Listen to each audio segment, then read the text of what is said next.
We are hearing from the UK now as we begin with this dramatic escalation in the tension between Iran and the West. The British government warning there will be, quote, serious consequences if Iran does not release a British-flagged oil tanker that it captured in the Strait of Hormuz. Iran claims the ship was involved in an accident with an Iranian fishing boat after reportedly ignoring the boat's distress call.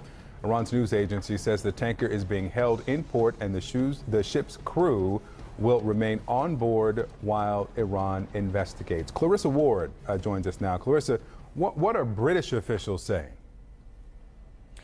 Well, not very much, to be honest, Victor. At this stage, what we've heard from the Foreign Secretary or Foreign Minister here in the UK, Jeremy Hunt, is that they will be responding in a robust but considered manner, though he did go on afterwards to say that they were looking at diplomatic solutions and not military solutions. There was an emergency meeting yesterday convened to discuss ways to respond to this, but at this stage, we don't really have a good sense of exactly how the Brits are planning to respond to this. And it's important for our viewers to remember that this comes in the wake of an Iranian vessel that was seized by the British Navy earlier this month off the coast of Gibraltar near Spain. That vessel, according to the British Navy, was carrying oil that was going to be smuggled illegally to Syria. So I think what you're seeing here, Victor, is an element of tit for tat, but more broadly speaking, what you're seeing is a continued escalation in tensions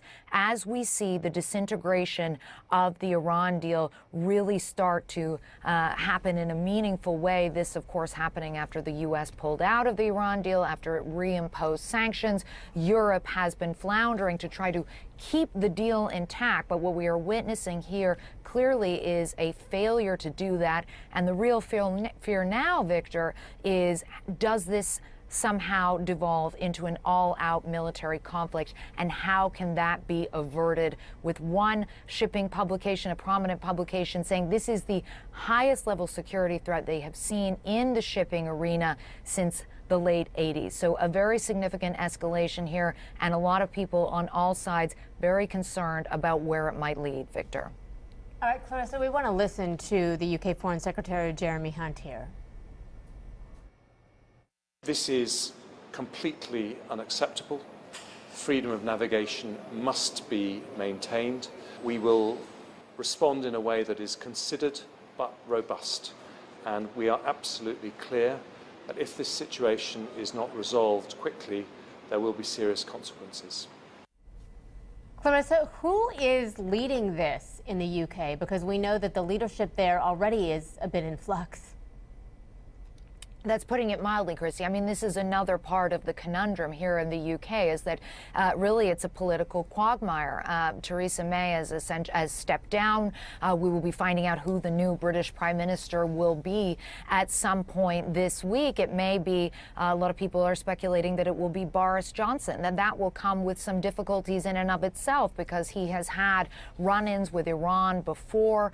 And again, just to reassert this idea of the difficulty now, the limited options on the table for Great Britain as it tries to resolve this issue. I think a lot of people here, and particularly in politics, wanted to see a full-throated voice of support from President Trump yesterday. There's concern that that's not exactly what they heard in his comments on the lawn yesterday.